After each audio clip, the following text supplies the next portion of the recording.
Hi అండి. Welcome to lily kitchen. అందరూ ఎలాగున్నారండి? బాగున్నారు కదండీ! నేను కూడా బాగున్నాను. మరి ఇవాళొచ్చేసి బ్రేక్‌ఫాస్ట్‌లోకి వడ కర్రీ ఎలా చేస్తారో చూద్దామండి. ఇదొచ్చి స్పెషల్‌గా చెన్నైలో చేస్తూ ఉంటారు. చెన్నైలో బ్రేక్‌ఫాస్ట్‌కి ఇడ్లీలో స్పెషల్‌గా చేసుకునే వడ కర్రీ అనమాట. ఓకేనా? అది ఎలా చేయాలో చూసేద్దాం. ఇప్పుడైతే మనం ఫస్ట్ దాన్ని పచ్చెనగపప్పు ఉంటది కదా! అందులోకి కావాల్సిందేంటంటే మెయిన్ పచ్చెనగపప్పు అనమాట. అది ఒక 4, 5 అవర్స్ అనేది నానబెట్టుకోవాలండి. నానబెట్టేసుకొని మనం మిక్సీ పట్టేసుకోవాలి. మిక్సీ పట్టేటప్పుడు మెయిన్ ఏంటి అంటే, మెత్తగా అయితే పేస్ట్ చేయకూడదు. పలుకు పలుకుగా అంటే గ్రైండ్ చేసుకోవాలనమాట. ఇందులోకి తగినంత సాల్ట్, ఒక ఎండుమిర్చి వేసుకోవాలి. అంటే కారానికి. కొంచెం లైట్‌గా కారం కొరకు ఎండుమిర్చి వేసుకొని ఈ విధంగా పేస్ట్ చేసుకోవాలి. ఇప్పుడు మనం ఇడ్లీ పెట్టేసుకున్న పాత్ర ఉంటది కదా! నేనైతే ఆల్రెడీ ఇడ్లీ చేసిన పాత్రలో మరి దీన్ని పెడుతున్నాను. కొంచెం ఆయిల్ అప్లై చేసుకొని, ఇప్పుడు మనం మిక్సీ పట్టుకున్నాం కదా! పచ్చెనపప్పుది పేస్ట్ అది ఇందులో ఇడ్లీలు ఎలాగైతే మనం ఆవిరికి ఉడకబెడతామో, అదే విధంగా ఈ పిండిని గూడా మనం ఆవిరికి ఉడికించుకోవాలనమాట. ఓకేనా అండి? ఇది వడ కర్రీ అనమాట. చెన్నైలో స్పెషల్ అనమాట ఇడ్లీకి. కాంబినేషన్ సూపర్‌గా ఉంటదండి. చాలా బావుంటది. మీరు ట్రై చేయండి ఒకసారి. ఇదైతే మనం ఇడ్లీలు ఏ విధంగా ఉడికించుకుంటామో ఆవిరికి, అదే విధంగా దీన్ని గూడా ఉడికించుకోవాలన్నమాట. ఒక 4, 5 మినిట్స్ తర్వాత చక్కగా ఉడికిపోతుందండి. ఆవిరికే ఉడికిపోతుంది. దీన్ని ఇప్పుడు మనం తీసి పక్కన పెట్టేసుకొని ఒక బౌల్‌లోకి తీసేసుకుందాం. ఇప్పుడు ఈ కర్రీకి కావాల్సిన ఉల్లిపాయలు, పచ్చిమిర్చి, టమోటాలైతే పీసెస్‌గా కట్ చేసి పక్కన పెట్టుకుందాం. ఇప్పుడైతే మనకి ఆవిరికి ఉడికించుకున్న ఈ పచ్చెనపప్పుది ఇది చల్లారిపోయింది. దీన్ని తీసేసి మనం ఒక బౌల్‌లోకి సెపరేట్ చేసుకుందామండి. మరి ఇడ్లీలోకి గానీ, చపాతీల్లోకి గానీ ఈ కర్రీ అయితే భలే చాలా బావుంటది. చాలా టేస్ట్‌గా ఉంటుంది. ఇప్పుడు ఈ ఆవిరికి ఉడికించుకున్నాం గదా! దీన్నంతా కూడా ఒక గరిటెతోటి మ్యాష్ చేసుకోవాలనమాట. అంటే పెద్ద పెద్ద ముక్కలుగా అంటే ఉండలుండలుగా ఉండకుండా కొంచెం చిన్న చిన్న పీసెస్‌గా సెపరేట్ చేసుకోవాలండి. ఇప్పుడు మనం స్టవ్ వెలిగించుకొని కడాయి పెట్టుకొని కర్రీ రెడీ చేసేసుకుందాం. నేనైతే ఇప్పుడు ఆయిల్ 4, 5 స్పూన్స్ వేసుంటాను. ఆ ఆయిల్ కొంచెం హీట్ ఎక్కాక ఉల్లిపాయలు, పచ్చిమిర్చి మనం సెపరేట్‌గా కట్ చేసి పెట్టుకున్నాం గదా! అవి ఆయిల్ కొంచెం హీట్ ఎక్కిన తర్వాత ఇవి యాడ్ చేసుకొని ఫ్రై చేసుకుందామండి. ఈ పచ్చి వాసనంతా పోయే వరకు గూడా ఈ ఉల్లిపాయ ముక్కలు బాగా చక్కగా వేగనివ్వాలనమాట. బ్రౌన్ కలర్ వచ్చే వరకు వేగనివ్వాలండి. ఈ ఈ కర్రీ అయితే చెన్నైలో స్పెషల్ అండి. ఎస్పెషల్లీ టిఫిన్‌లో, ఇడ్లీలో, చపాతీలో వడ కర్రీ అనేది చాలా స్పెషల్ అనమాట. ఇప్పుడైతే నేను జింజర్ గార్లిక్ పేస్ట్, అల్లం వెల్లుల్లి పేస్ట్ ఒక 2 స్పూన్స్ వేశాను. ఈ ప్రాసెస్‌లో మీరు ఒక్కసారి చేసి చూడండి. ఇంక అస్సలు వదిలిపెట్టరు. చాలా బావుంటదనమాట. టేస్ట్ అనేది అద్దిరిపోతుందనమాట. ఓకేనా అండి?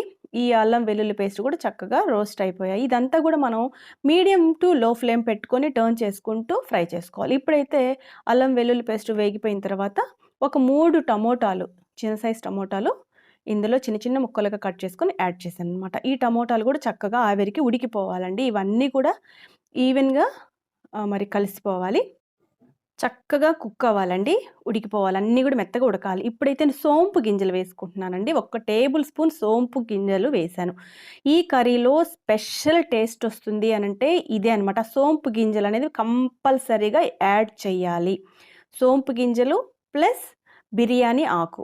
ఇవి 2 మాత్రం మస్ట్ అండ్ షుడ్ కంపల్సరీగా వేయాలి. చెక్క, మొగ్గ వేశానిప్పుడు.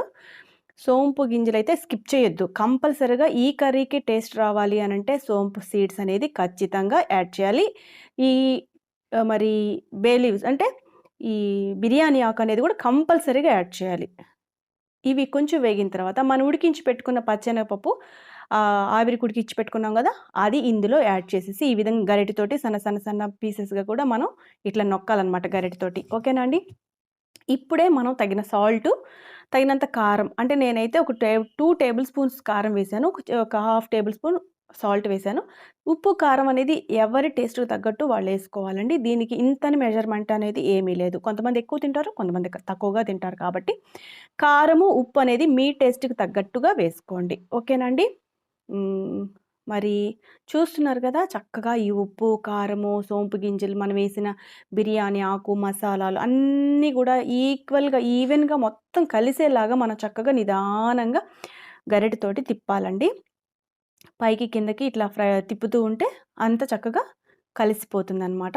కర్రీ అయితే మార్నింగ్ బ్రేక్‌ఫాస్ట్‌లోకి చాలా బావుంటది. ఇడ్లీలో చాలా టేస్ట్‌గుంటది. మీరొక్కసారి ట్రై చేసి చూడండి ఎలా వచ్చిందో మీకే తెలుస్తుంది. ఇప్పుడైతే మనం వాటర్ యాడ్ చేసుకోవాలనమాట. అప్పుడు మరి కర్రీలాగా అవ్వాలి కదా! ఈ విధంగా పొడి పొడిగా ఉంటే కర్రీ కాదు కాబట్టి కొంచెం వాటర్ యాడ్ చేసుకోవాలి. వాటర్ యాడ్ చేసుకుంటూ ఈ విధంగా కలుపుకుంటూ ఒకవేళ ఉండలు ఎక్కువగా ఉంటే మనం గరిటెతోటి గానీ ఇట్లా నొక్కామంటే చిన్న పీసెస్ అయిపోతాయి. అంటే కలిసిపోతాయి. కర్రీలో కలిసిపోతాయన్నమాట. పరోటాలోకి, చపాతీల్లోకి చాలా బావుంటదండి. వాటర్ అంటే కొంచెం ఉడికే లోపల కొంచెం చిక్కబడాలంటే కొంచెం వాటర్ కలపాలి కదండీ! వాటర్ యాడ్ చేసుకోవాలి. మన కర్రీ క్వాంటిటీని బట్టి కొంచెం వాటర్ యాడ్ చేసుకోవాలి. నేనైతే 1.5 గ్లాస్ అయితే పోసాను. దీన్ని మీడియం ఫ్లేమ్‌లో పెట్టుకొని ఒక 5 మినిట్స్ అయితే చక్కగా ఉడికించాలండి. ఇవన్నీ గూడా బాగా ఉడకాలి. ఒక 5 మినిట్స్ అయితే ఉడికిన తర్వాత మనం చూస్తున్నారు గదా! ఈ విధంగా ఉడికిపోయి ఉంటది. ఇప్పుడు మనం కొత్తిమీర, పుదీనా కంపల్సరీగా కొత్తిమీర, పుదీనా అనేది యాడ్ చేయాలి. అప్పుడే ఆ ఫ్లేవర్ అనేది చాలా బావుంటదండి.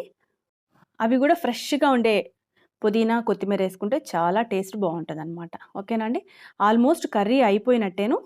బాగా ఉడికిపోయింది. కూరైతే దగ్గర పడిపోయింది. చూస్తున్నారు గదా! ఇంకా ఇడ్లీలోకి గానీ, చపాతీలోకి గానీ, పరోటాల్లోకి గానీ ఇంకా రెడీగా ఉందండి మనం సర్వ్ చేసుకొని తినటానికి. ఓకేనా?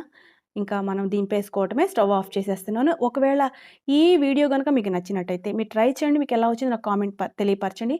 లైక్ చేయండి, షేర్ చేయండి, సబ్స్క్రైబ్ చేయండి. మీ రిలేటివ్స్‌కి అందరికీ షేర్ చేయండి. బెల్ అయితే క్లిక్ చేయండి. Thank you for watching this video.